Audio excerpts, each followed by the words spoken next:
All right, guys, final one of the evening. Connor here with Ben Doctor with HomeTeam Inspection Services. So, Ben, how long have you been doing inspections, and why did you get into this? I'm coming up on my year in a few months. But I got into the business. I always had kind of like a passion for real estate. Yeah. Um, Invested a little bit when I was younger, and then we moved, so we sold off everything and never got back into it. But when I was presented with the opportunity in the home inspection business, I was like, yeah, that looks like something that would be enjoyable. So, when you owned I remember we talked about this at one point. When you owned those properties, I don't know, was that kind of like real world training for almost what you're doing now? Like you had to kind of, now you may not have been doing it at the level that you're doing it now because you're very thorough in what you do now, but do you ever pull from some of that experience I do. today? I learned a ton of stuff. Prior to that, I was actually a licensed painter. Oh, okay. And so that taught me a lot as well. So going into the housing and flipping houses and having rental properties, we learned a ton. Sometimes the hard way, sometimes not the hard way, but it's very educational. Yeah. And so it's definitely a valuable experience that I used to in this industry now. Yeah. So I know that you are fully licensed in Maryland. So you cover like Cecil County, the Kent County, Harford counties, right? You'll kind of do a lot of that Maryland. Yep. How far south do you like to kind of go into Maryland? Baltimore, Howard. Oh, wow. Okay.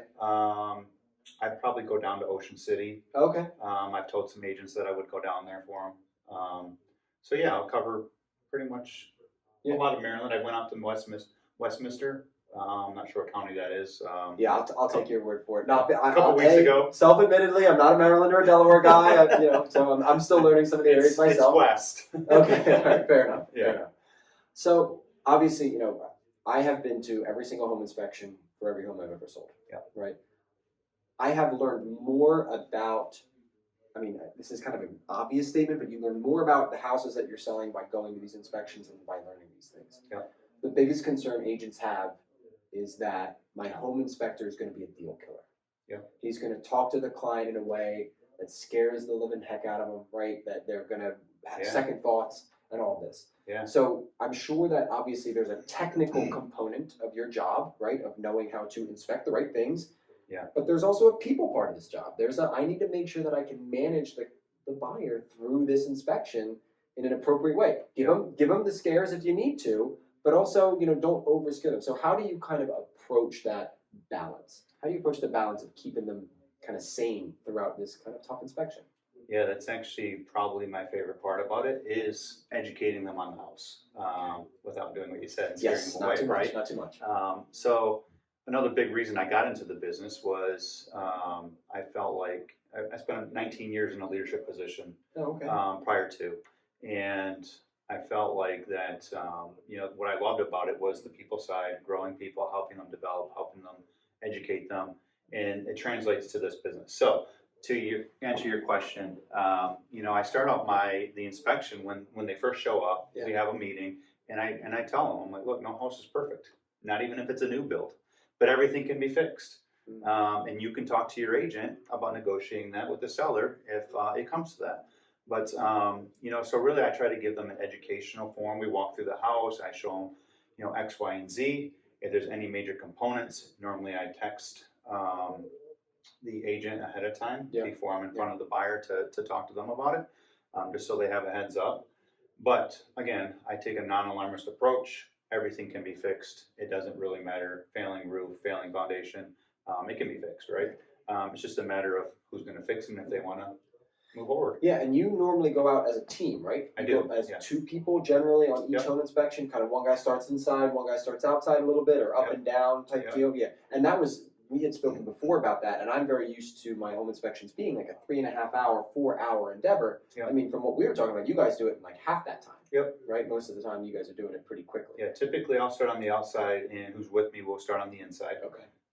And then I'll ultimately go up into the attic and then to the basement. We work through the house together, and then we finish it usually within a couple hours, 2 hours with the meeting at the end and stuff. Yeah. So I want to come back to the question we talked about in terms of scaring buyers. Now, I always say that buyers are going to expect every issue is going to cost double what it probably will actually cost, right? Because that's just their natural tendency. They want to be conservative and all this stuff. in your experience, having gone through school and really having started to get your feet wet into the inspections, what are some of the things that maybe you see that buyers freak out the most about, but really like aren't as big of a deal as maybe they're making it? Obviously, everything has a little bit of a ratio there. So, what are some of the things that a buyer would see that they would normally freak out about, but as you educate them, they're like, oh, actually, that's not quite as big a deal as I thought. But the way I saw it, I thought it was this huge issue. But now that I'm kind of being educated on what it is, it's not that big. What comes to mind for you with that? Yeah, I think one of the things is cracks in the foundation. Okay. And I'm talking about small cracks, not serious ones. Right. Yeah. But not big ladder to cracks. a potential buyer, especially a first time home buyer, or somebody that just doesn't know, it's a scary situation, of course, right? Of course. And because the foundation obviously is holding everything up. Yes. But a lot of times, I've only done one house where it was a major issue, where Okay. the walls were actually bowing in. Where you had that, was it that horizontal crack? Yeah. Hydrostatic pressure. And you could see in. it bowing in, yeah. But the other ones, several foundations will have small cracks in them, but a lot of times they're following the grout, or not the grout, the mortar. Yeah. Or they're just settlement cracks, and they're not that big of an issue. Yeah. Sometimes too, they'll be in the floor in the basement, and those really aren't structurally. No, not at all. That was just kind of a slab that got where to cover the dirt at the floor, but that really the strength of the walls is being in the sides and everything like that.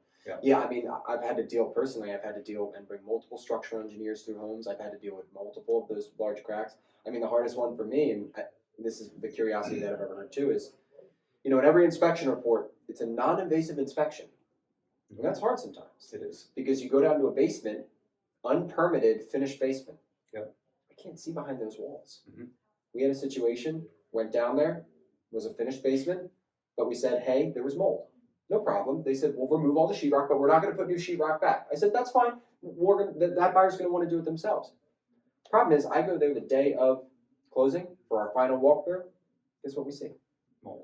No, the mold they took the mold out, they remediated, but we saw a horizontal crack that we did not see before. Yeah. So have you ever, I mean, having talked to some other home inspectors, kind of having done your knowledge on this, how do inspectors contend with that? Because I know that inspectors get called a month later, 2 months later, 3 months later, after a buyer buys a house and says, hey, I was opening up this wall and now I found this. Why didn't you catch that? Yeah. So talk to me about that balancing of expectations. Yeah.